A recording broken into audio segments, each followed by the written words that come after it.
Welcome to the deep dive. Okay, let's just jump right in.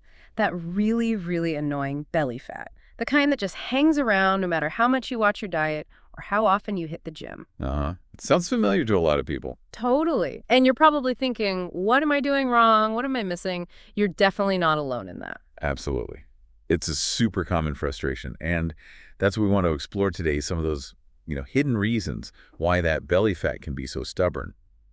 We're going a bit deeper than the usual advice. Right. And we're kind of framing this around what we're calling the belly fat trinity, this idea that your stress response, your hormones, and your gut health, your microbiome, are all connected. Deeply connected, yeah. Yeah.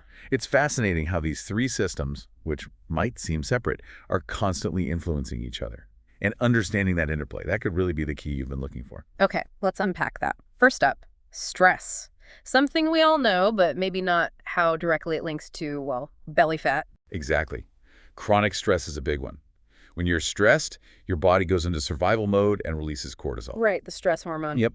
And here's the kicker for belly fat. The fat cells in your abdominal area actually have way more receptors for cortisol, like 4 times more than fat cells elsewhere. Wait, really? 4 times? Mm-hmm. So when cortisol is high, your belly is basically primed to store fat. Think of chronic stress as constantly telling your body, store fat here. Wow, okay, so it's like a magnet for it. Pretty much. And cortisol also raises your blood sugar. It's trying to give you quick energy to fight or flee. But if you're just stressed about emails... Exactly. You don't burn that extra glucose. Yeah. So your body stores it as fat. And guess where it prefers to store it? Right around the middle. Ugh. And does it explain why, when I'm stressed, all I want is like pizza and cookies? It absolutely does. Cortisol cranks up those cravings for high-calorie, high-carb comfort foods. It's a vicious cycle, Stress leads to cortisol, cortisol leads to cravings, cravings lead to more belly fat. Which probably makes you more stressed. It can, yeah. And long-term, chronic stress can even slow down your metabolism overall, making it even tougher. Okay, so this isn't just a feeling, it's biological. Is there, research on this? Oh, definitely. There was a study in psychosomatic medicine that looked at women with similar BMIs. The ones reporting higher stress levels consistently had more abdominal fat. It really highlights that direct stress-belly link. Okay, stress is clearly huge. Right. Let's move to the second part of this trinity. Hormones. This feels a bit more hidden, like something going on under the surface. It often is. Your hormones are your body's chemical messengers, right? And if that system gets out of balance, it can really sabotage your efforts. A major player here is insulin resistance. Insulin resistance, I've heard that term. That's when your cells kind of stop listening to insulin properly? Exactly. Insulin's job is to help glucose get into your cells for energy. When cells become resistant, your pancreas has to pump out more insulin to get the message through. And that's bad because... Well, high insulin levels basically tell your body 2 things. Store fat and don't burn fat. And it particularly encourages fat storage right around the abdomen.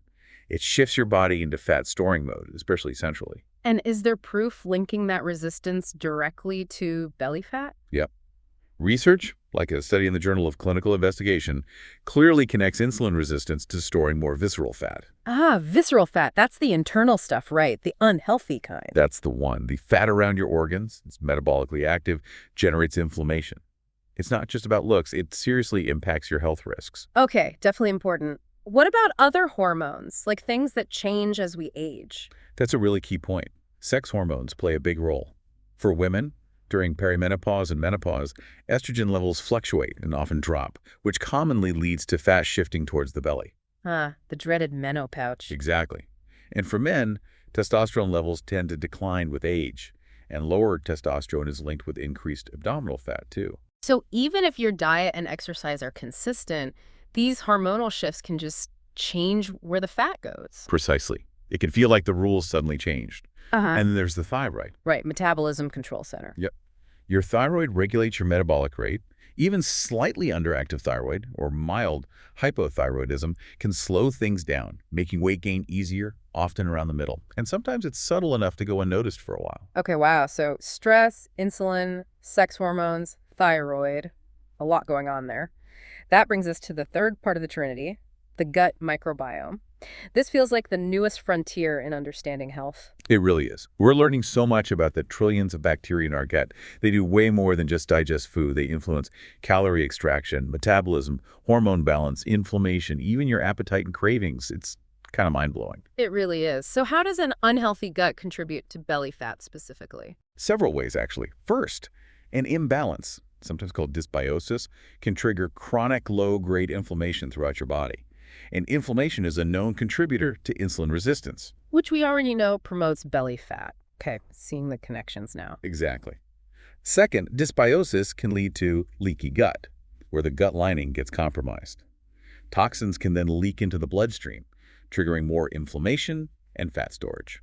It sounds like a domino effect. What about the good bacteria? They're crucial.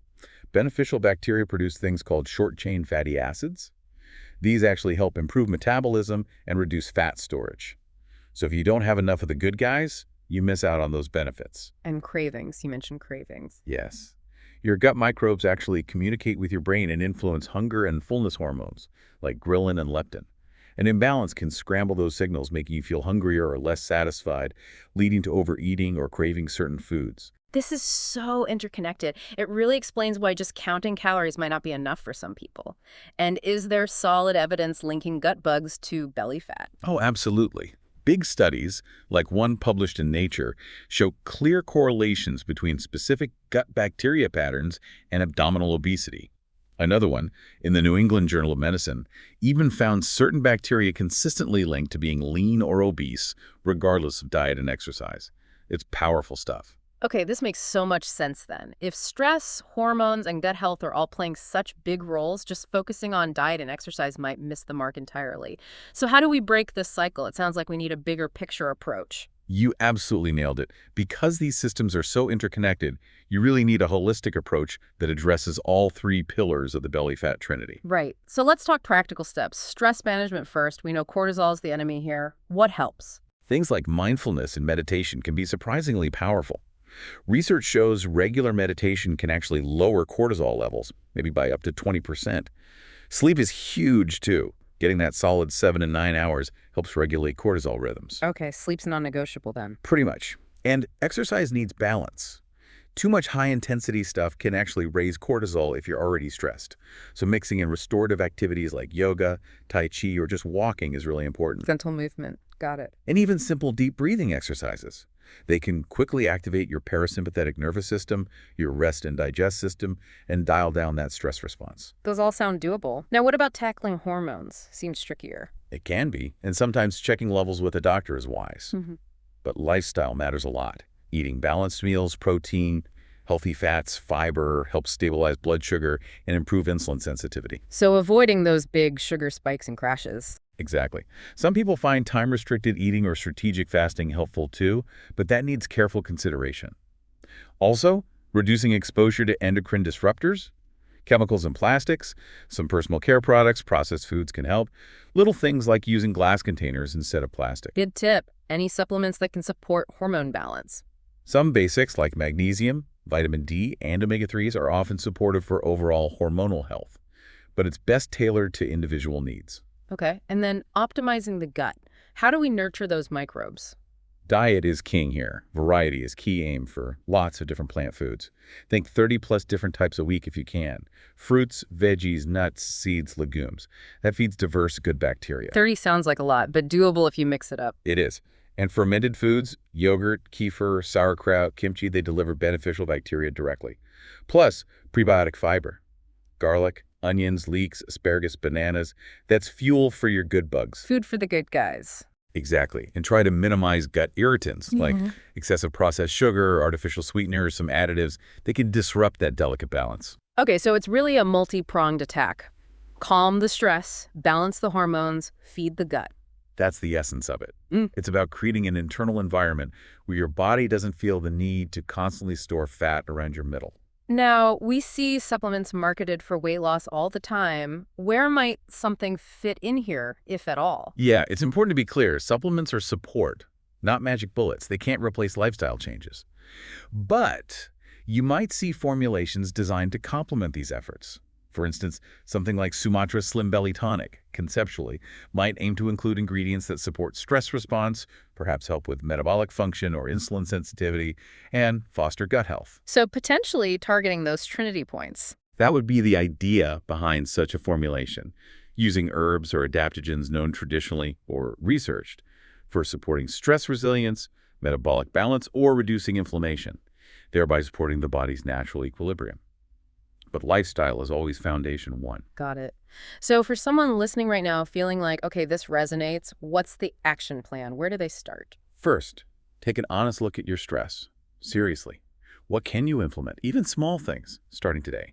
Second, if hormones seem like a likely suspect, maybe talk to your doctor about testing insulin, thyroid, sex hormones. Get some data. Good idea. Knowledge is power. Third, check in with your gut. Are you having digestive issues? Bloating, irregularity, that's a clue. Then, based on what you find, high stress, potential hormone issues, gut symptoms, start implementing those targeted changes we talked about. Tailor the approach. Exactly. And then, once those foundational habits are building, maybe consider if targeted supplementation could provide extra support. And it's crucial to remember, this isn't just about vanity, right? Yeah. That deep belly fat, the visceral fat, it's actively harmful. Absolutely. It's a major driver of inflammation and increases risk for serious health problems. So tackling these underlying causes isn't just about a flatter stomach, it's about deep, long-term health. And the side benefits are probably amazing too. More energy, better sleep, better mood. Totally. When you start addressing these root causes and bring your body back into balance, you unlock so much more vitality. It's not about deprivation. It's about understanding and supporting your body's needs. That's a much more positive and frankly sustainable way to think about it. Not fighting your body, but working with it. Precisely. You're removing the obstacles that are forcing it into that fat storage pattern. Okay, so the big takeaway. If that belly fat just won't budge despite your best efforts with diet and exercise, look deeper. Consider the belly fat trinity: stress, hormones, and gut health. They're likely playing a significant role. Understanding that interconnectedness is really the game changer.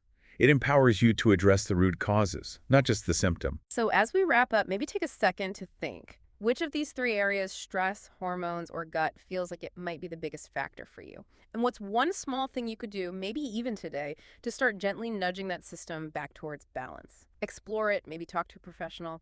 Thanks for diving deep with us today.